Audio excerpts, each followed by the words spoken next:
Tell us, that was a terrific fight back by your team. Down 16 in that last quarter, undermanned. Chance to say this is all too hard, but to drag it back to 5 and then put some pressure on that must give you, a big boost. It does. This group competes. I've said it time and time again. It's a high character, hard-working group that understands when they're in a fight, and we've been hit with some early adversity. With some key guys being down, and quite honestly, embracing the challenge, of first 3 on the road, all home openers.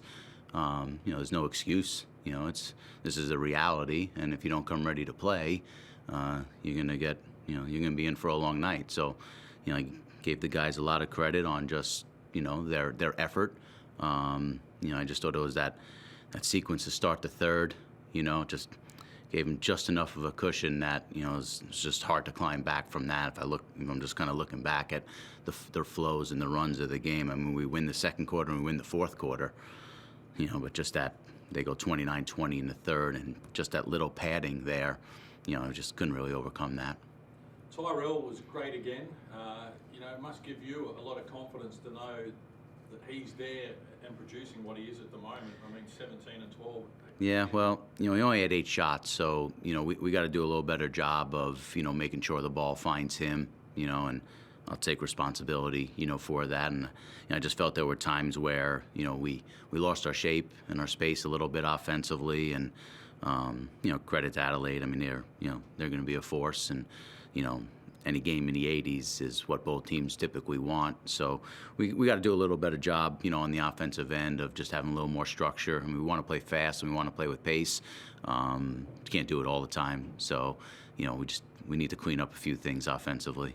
Guys in the commentary at times were of the opinion that Casey Prather looked a little tired in the second half, had 15 of his 20 before half-time. Did that sit that way to you, or was that just Adelaide be able to close him down a bit? We played at Cairns on, what's tonight, Friday? What's it, yeah. Sunday? So, I mean, afternoon game on a turnaround. We played guys big minutes. We're down guys.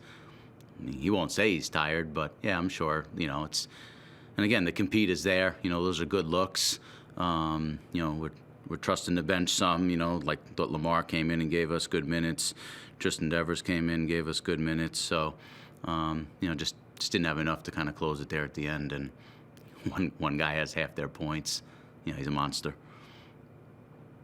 Coming into this game, Stu, the 36ers have always had trouble guarding Jalen Adams and Casey Prather. There's no doubt about that. The stats do say to that over the time that they've played both those two players. But particularly for Jalen, how are you finding him so far in the team, and his impact on your group coming into this season? Yeah, I mean, he's been great. I think whenever you bring a new player in, and every team is dealing with this, right? It just takes time to build some team chemistry. And Jalen's not new to the league, but he's new to us. And we have a core returning in Tyrell and Casey and Nordo and Smack when they were in, and even Toey. So I think he's balancing that fine line of trying to fit in, but also no, we didn't bring you to fit in. Like, you're a former MVP, and I'm giving him freedom to make plays and figure it out. But I think it's like, we'll have to go back and review the film, but I think I got to do a better job, just giving them a little bit more structure offensively. So when they don't know what they're in, then they know what they're in.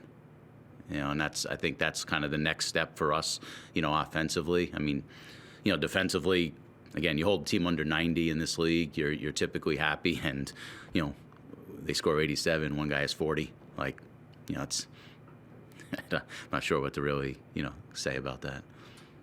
Well, on that, obviously without Nordo and without Seffi Daniel, of course, who did you feel stepped up in those roles defensively, particularly? Because you knew that if they were in the team, that they would have brought that defensively, no doubt about that, and the other pieces. Yeah, I mean, those are our 2 primary perimeter defenders. So to take them off the roster, then we're having Tane Murray as a rookie and Tristan Devers as a DP, guarding one of the best players ever playing this league on the road. That's, welcome to the NBL, young fellas. But I thought they were great, like just their physicality, their connection, just again the compete, and just we went back and forth on how many minutes we can, put Jalen on Bryce. It just takes such an effort to chase Bryce around, and we need Jalen obviously carry a heavy load offensively with Nordo out.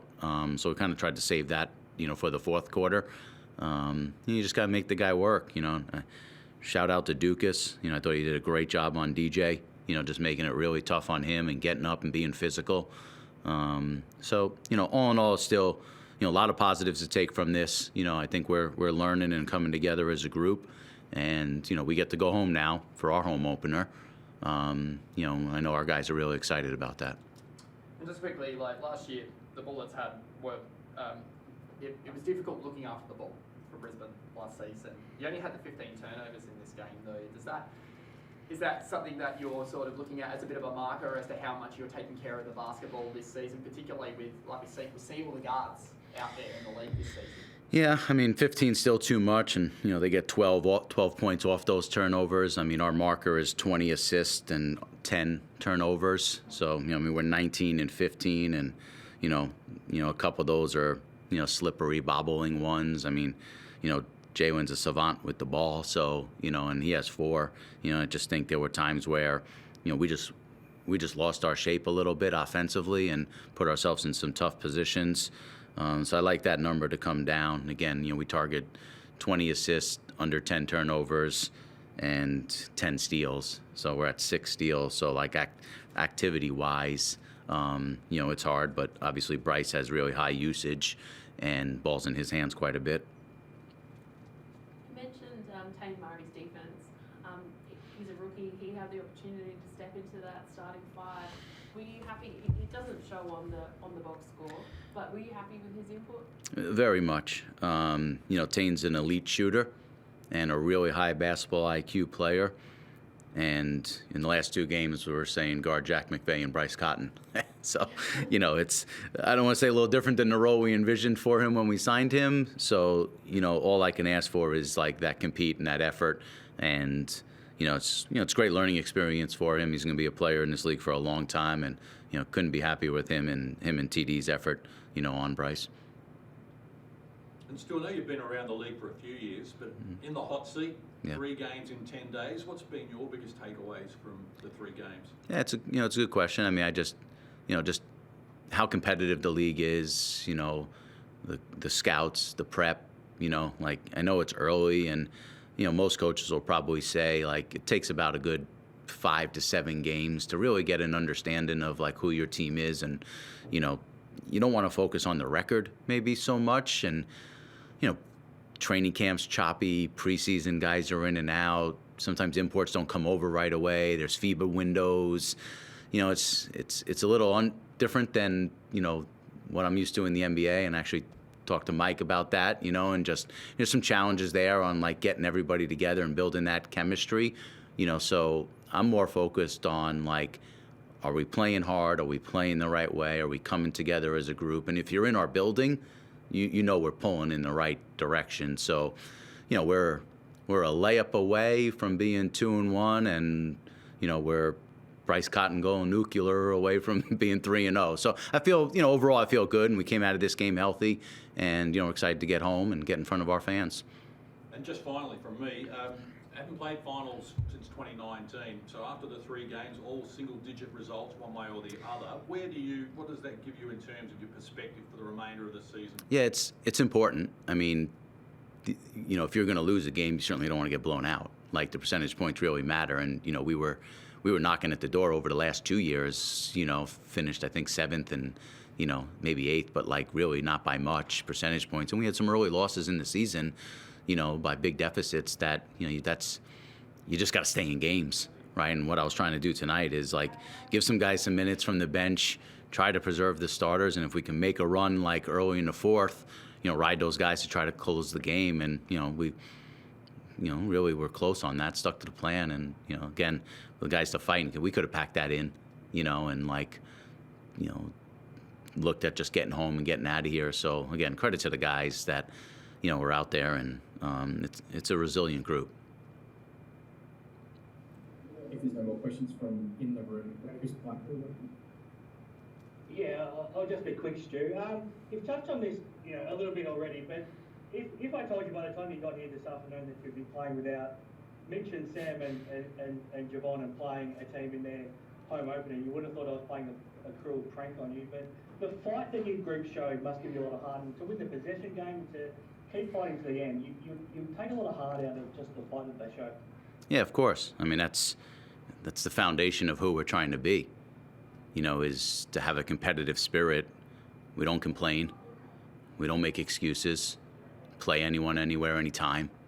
You know, and like these guys buy into that, and they're giving us everything they can at practice and prep. You know, after every loss, we ask ourselves, you know, and I've said this, and I'll continue to say it, like, did we compete and were we prepared? You know, they competed. You know, our prep was good. You know, like I said before, you know, there's a few adjustments in the game. You know, as I look back on it quickly, and we'll watch the film. You know, that we can probably be a little better about. You know, as a staff. You know, I own that. You know, with the guys in the locker room, and you know, there's just a trust. You know, amongst the group, from you know the staff down to the players, that you know we're putting ourselves in a position to win games. So yeah, you got to stay in it.